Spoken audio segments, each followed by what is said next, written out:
Ever wonder if fate whispers in the most unexpected voices?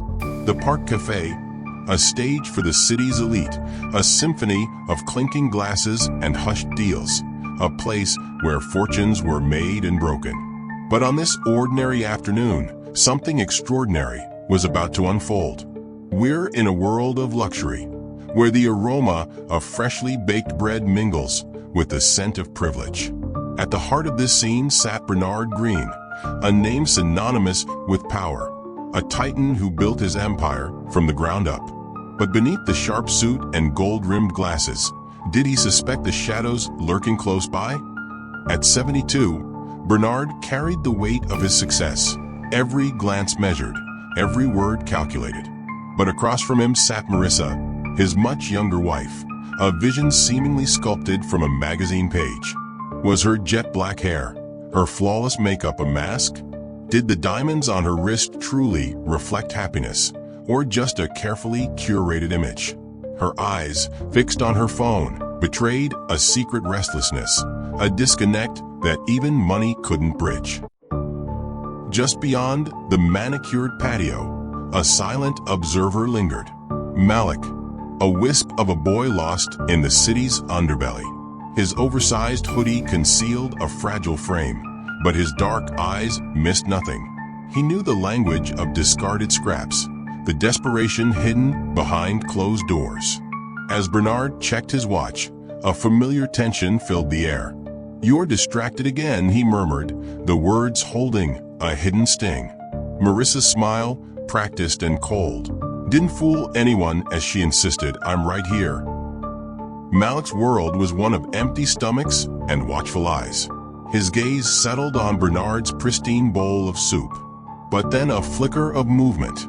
Marissa's hand, a subtle dance as it reached into her designer bag. A vial, a twist, a silent pour into the steaming broth.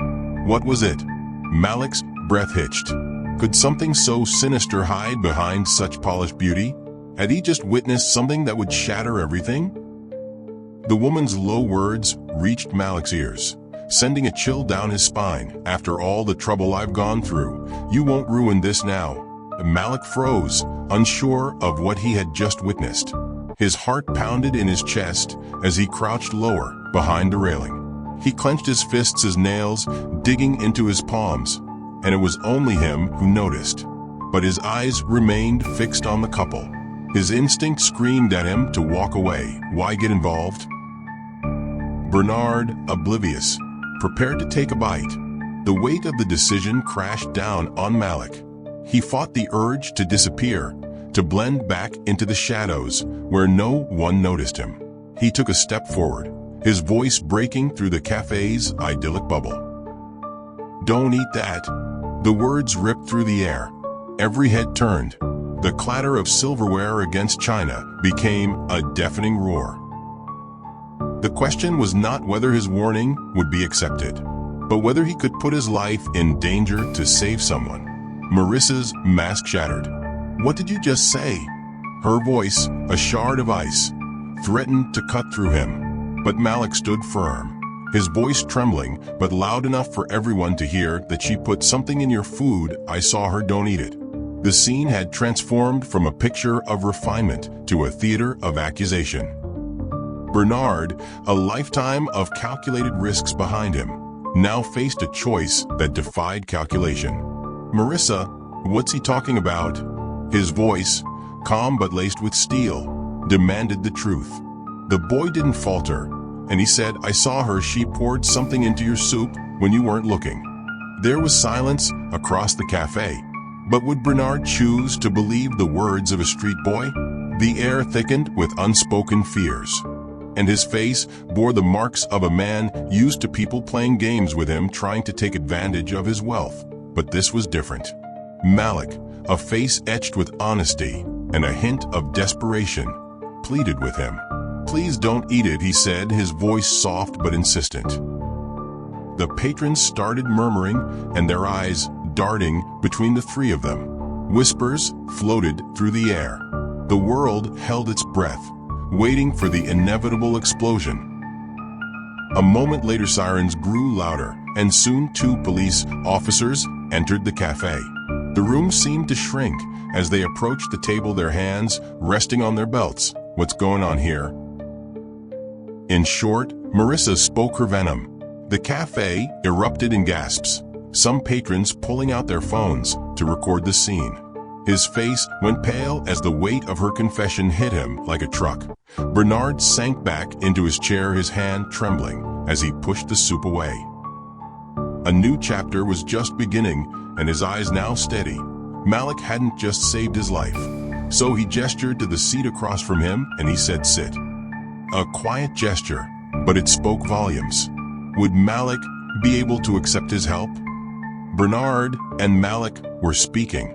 Bernard said, "You saved my life. I don't know how I can ever repay you." In response, Malik was gripping the edge of the table. I couldn't let it happen. I couldn't just watch and say nothing." The cafe patrons began to disperse, but the weight of what had happened lingered in the air as the sun set. Courage isn't always obvious, and kindness can come from anyone. Bernard reminds us that even small actions have far-reaching impacts. If this story touched you, subscribe for more tales of life, redemption, and the unexpected kindness that can change everything. Days turned into weeks. The Park Cafe incident faded from the headlines, another fleeting drama in the city's relentless churn. But for Malik, everything had changed. No more shadows, no more scavenging for scraps. Bernard Green, a man who'd once commanded boardrooms and brokered billion-dollar deals, had become an unlikely benefactor. This apartment, it was a universe away from the streets. Could a boy who knew only survival truly learn to live? The apartment was furnished minimally, but the walls were painted a calming blue, and sunlight streamed through the large windows. It felt sterile, yet full of potential. Malik's transformation. Education was next. Bernard, insistent on giving Malik every opportunity, enrolled him in a prestigious private school. This wasn't about charity. It was an investment in belief. But private school was a battlefield of designer clothes and unspoken privilege. Malik, in his crisp, ill-fitting uniform, felt like an alien. He tried to blend in, mimicking the casual confidence of his classmates, but the gap between their worlds was too vast. The academic challenge was daunting. Malik, who'd spent his days dodging danger, now had to master algebra and Shakespeare. He struggled, doubted himself. The weight of expectation threatened to crush him. But then came Mrs. Rodriguez, a tutor with a gentle spirit and an unwavering belief in Malik's potential.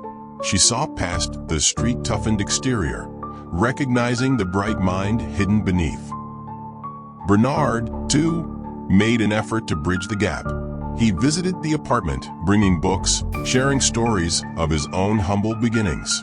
He spoke not of wealth and power, but of perseverance, of the importance of staying true to oneself. These weren't lectures, but whispers of wisdom from a man who understood the complexities of life.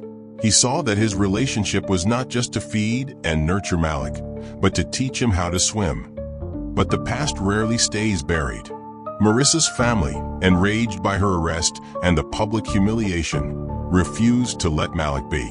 Convinced that he had somehow conspired against her, they hired a private investigator to dig up dirt, to find a way to discredit him and ruin Bernard's reputation. A dark shadow began to trail Malik, watching his every move, twisting his good deeds into evidence of a sinister plot. Malik overheard a hushed conversation between Bernard and his lawyer. Words like defamation, legal action, and threat to his safety pierced the fragile bubble of his newfound security. He felt a familiar pang of fear, the feeling of being hunted. Had he brought this trouble on Bernard? Was he destined to be a burden, a source of misery? I can't do this, Malik stammered, his voice barely above a whisper. They're right. I'm just a street kid. I don't belong here. I'm ruining your life. Bernard's face softened. He placed a hand on Malik's shoulder, his gaze unwavering. You are not ruining my life, he said, his voice firm. You gave me back my life. and I don't abandon those I care about.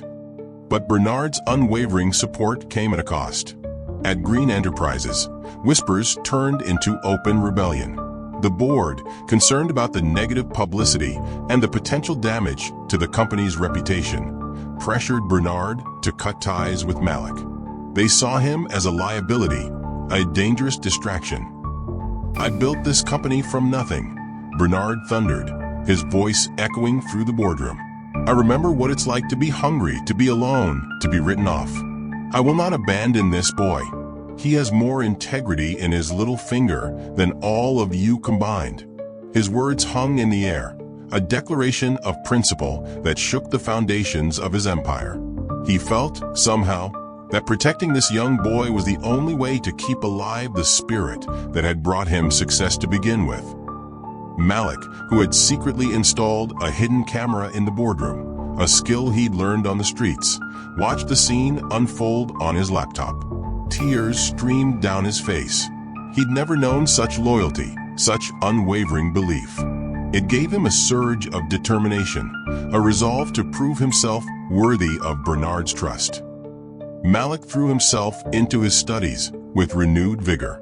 He spent hours poring over books, seeking knowledge, determined to prove his worth. And he succeeded. He aced his exams, impressed his teachers, and surprised his classmates. He became a leader, mentoring other struggling students, sharing his own experiences of overcoming adversity. At a school assembly, Malik delivered a powerful speech, advocating for underprivileged students and speaking out against social injustice.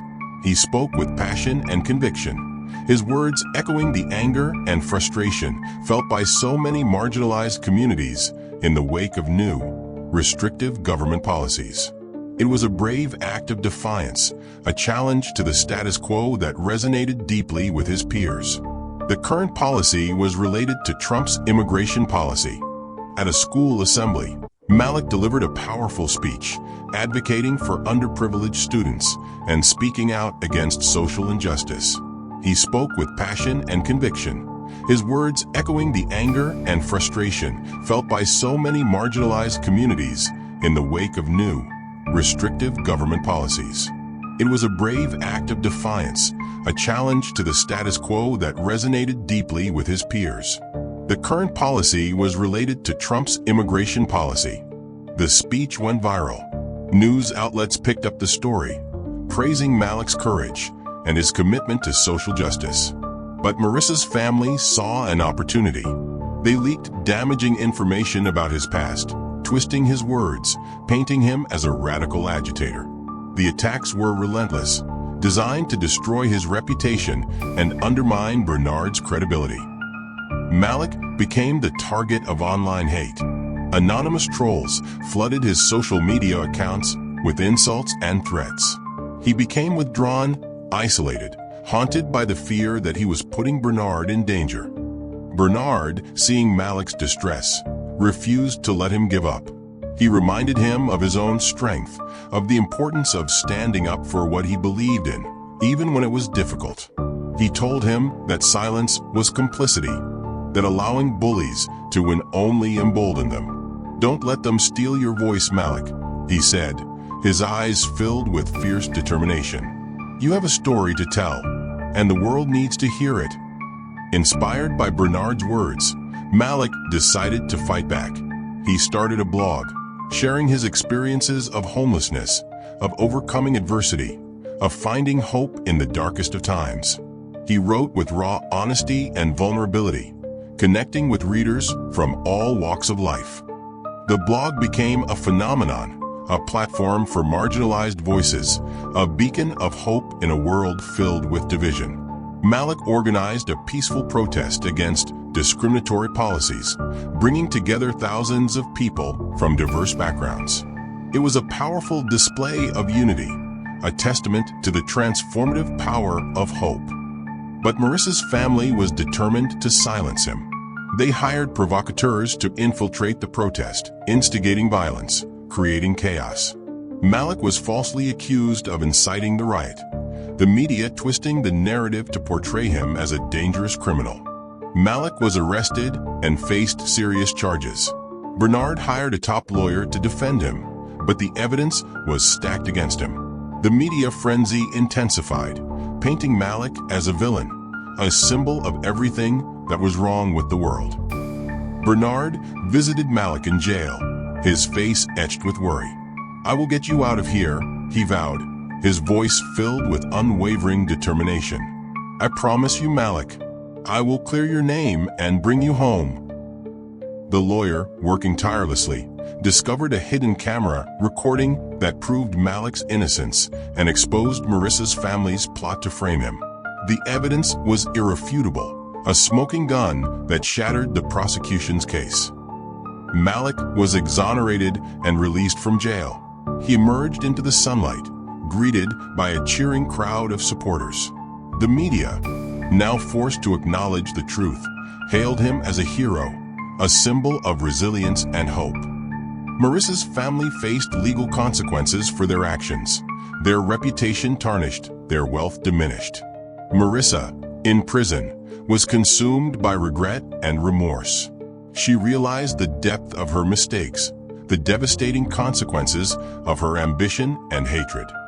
Bernard and Malik, their bond stronger than ever, continued their work of advocating for social justice and helping others in need. They established a foundation to support underprivileged youth, providing them with opportunities for education, mentorship, and a chance to build a better future. The Park Cafe incident became a legend, a reminder that even the smallest act of courage can have a profound impact.